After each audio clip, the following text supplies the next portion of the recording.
Hello, everyone, and welcome to a new session. I really hope all of you are doing great.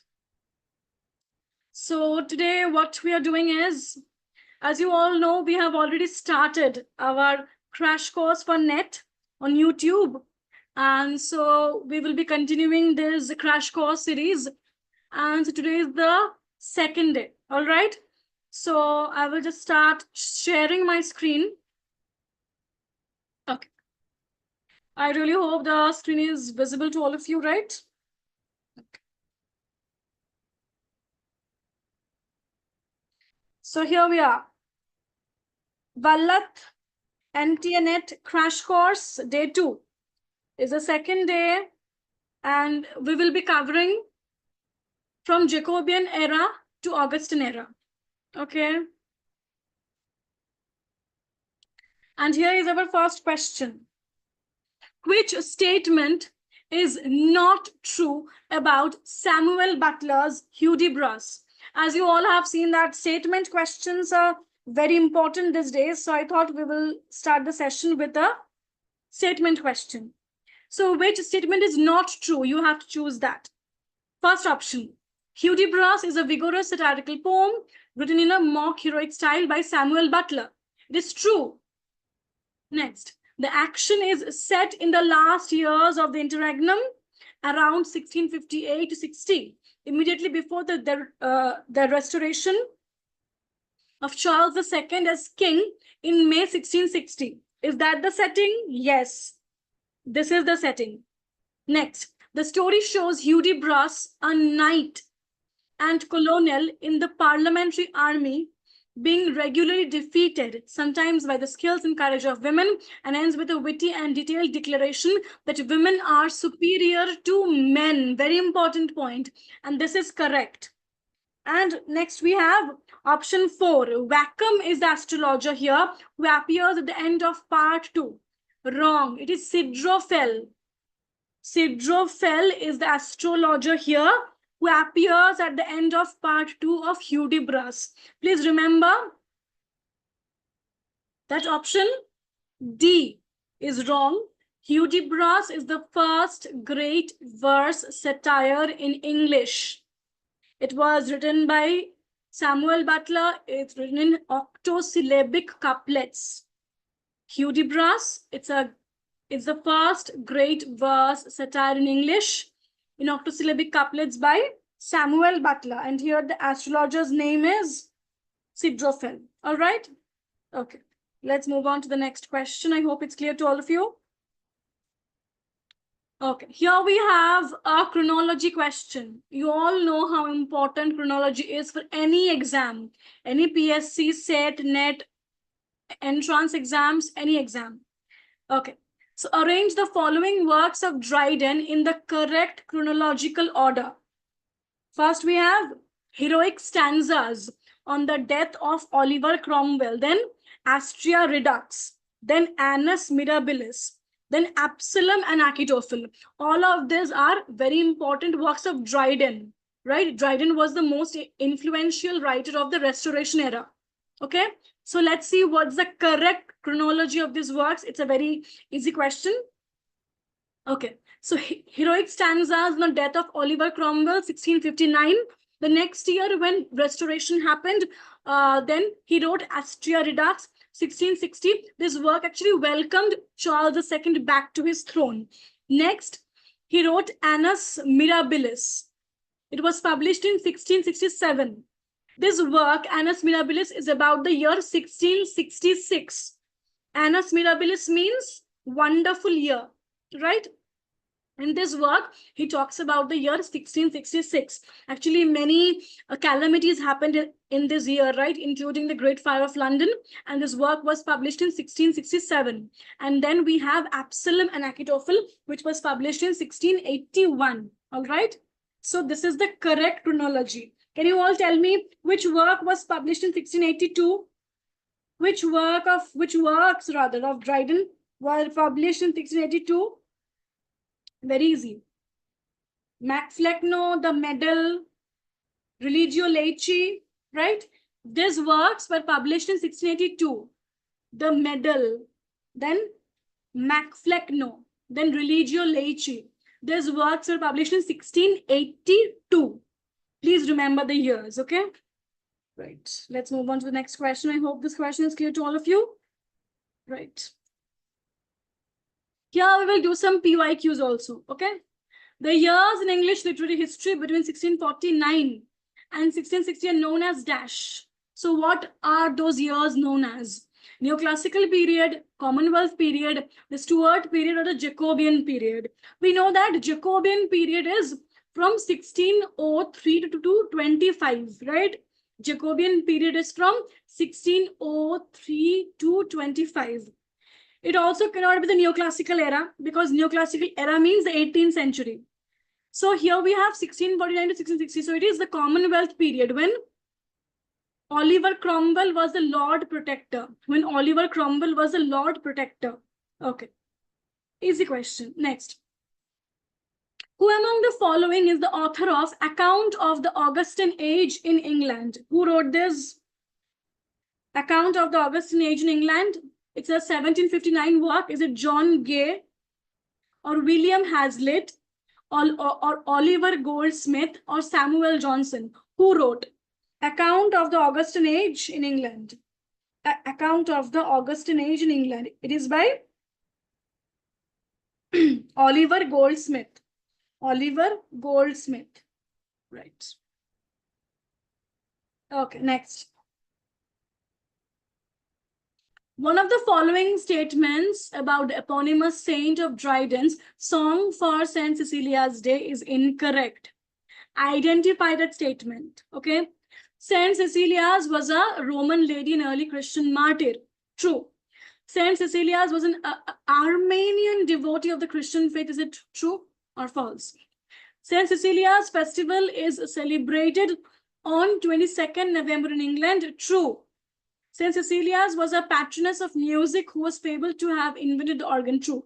Option B is wrong. Option B is wrong. Okay. Next. Okay, so before we proceed, let me just give you all a reminder that we have already started our admission for our 6-month regular course for December NET 2024. And the classes will start from July 1st. This admission is going for our offline classes at Trivandrum. There are 2 phone numbers on the screen where you can contact if you have any further questions or confusions or any doubts. Okay, so you can join this course easily and start your preparation for December NET from now only. All right, okay. Okay, now I really love this question because you know what happens in exams is that we learn big things, we learn lots of things, but we forget some minute details, we overlook some minute details, and we see that, okay, that only has come in the exam, right? So who among the following has not been translated by Dryden? Homer, Virgil, Ovid, Horace. Can you tell me? In Preface to the Fables, 1700, Dryden talks about all the writers he has translated. Then he talks about Homer, Virgil, Ovid, Boccaccio, and Chaucer. Right? But he has not translated Horace. So who among the following has not been translated by Dryden is Horace? Because the writers he translated are Homer, Virgil, Ovid, Boccaccio, and Chaucer. Okay, he did not translate Horace. So be very careful about this tiny, minute details. They can be very helpful during the exam so that you don't have to lose your very precious 2 marks, right? Because each question counts in the exam. So be very careful. Don't overlook the details. Okay, next. Sir Thomas Browne's urn burial was prompted by what? As you all know, Sir Thomas Browne was a very famous prose writer of the Civil War period. He was a very famous prose writer. Okay.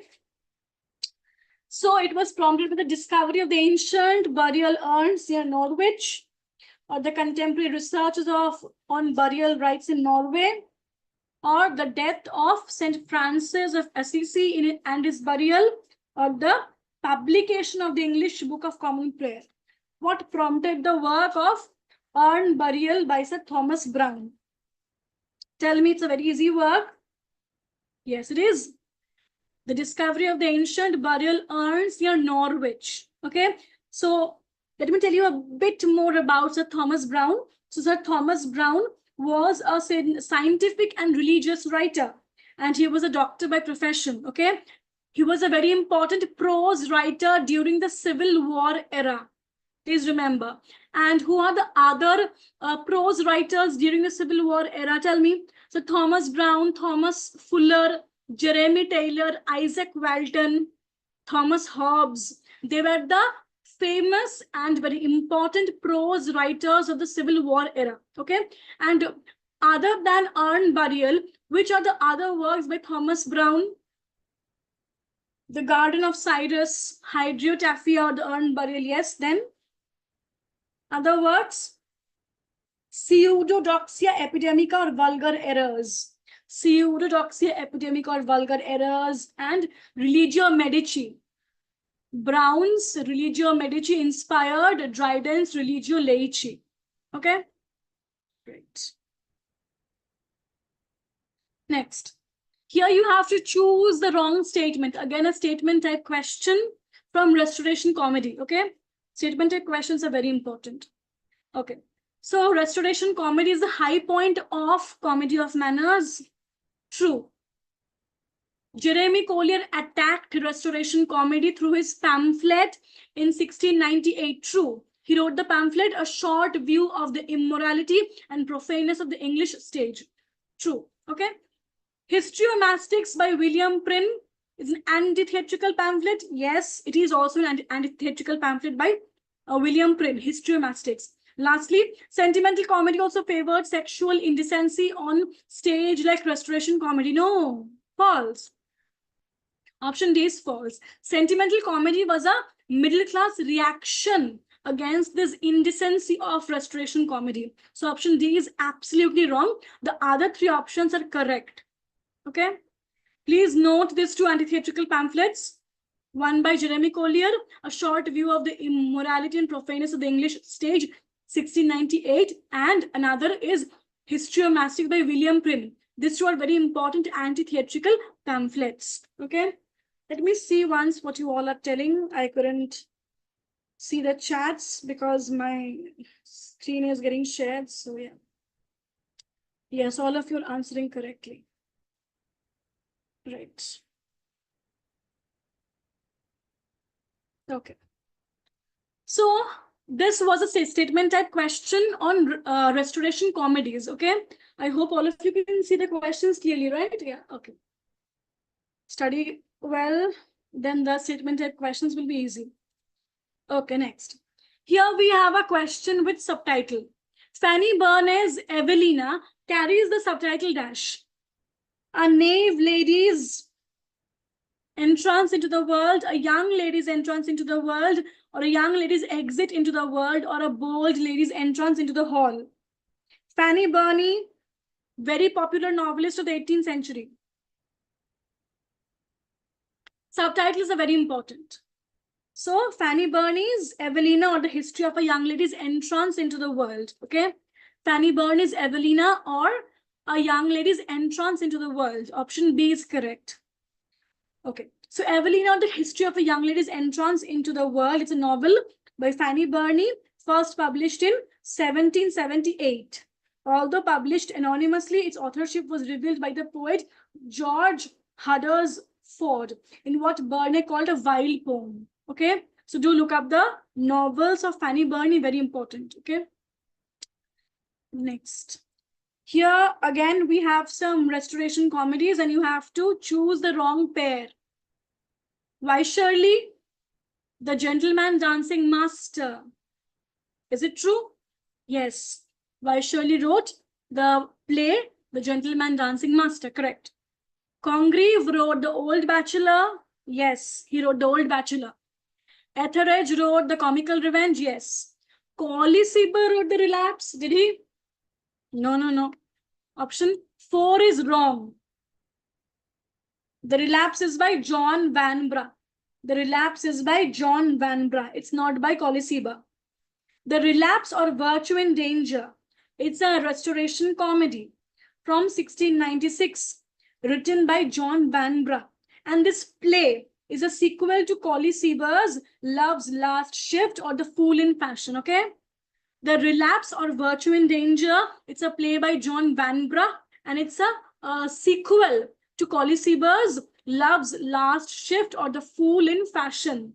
Be very careful about the years, subtitles, and the authors, obviously. Okay, so I hope it's clear. Okay. Let's move on to the next question. Robert Burton's Anatomy of Melancholy was published in 1621 and expanded and altered in dash subsequent editions, 2465. Tell me the answer. Robert Burton's Anatomy of Melancholy. It was expanded and altered in 5 subsequent editions. Okay? So the Anatomy of Melancholy. Do you know the full title? The Anatomy of Melancholy, what it is, with all kinds, causes, symptoms, prognostics, and several cures of it, in 3 main partitions with their several sections, members, and subsections. Philosophically, medicinally, historically opened and cut up. That's the full title, okay? So it's a book by Robert Burton. It was first published in 1621, but republished 5 more times over the next 17 years with massive alterations and expansions. And it was published under the pseudonym Democritus Jr. Okay, this work was published under the pseudonym Democritus Jr. Okay, it was expanded through 5 subsequent editions. Very important work. Okay, next. What did Thomas Percy collect in his relics? We all know that Thomas Percy published his Relics of Ancient English Poetry in 1765. Okay, so what did this book consist of? Medieval folklore and lyrics of the Midlands, old songs, ballads, and romances in English and Scots, Highland lore, mostly oral wisdom of the Scots, romantic idylls, sonnets, and odes. It is option 2. This book, Relics of Ancient English Poetry by Thomas Percy, 1765. This book consisted of old songs, ballads, and romances in English and Scots. Okay? It's an easy question. Okay, so before we wrap up, I would just like to remind you all that we have already started our admission for our 6-month regular course for December NET 2024. The classes will start from July 1st. There are 2 numbers on the screen where you can contact further for any queries and get enrolled accordingly.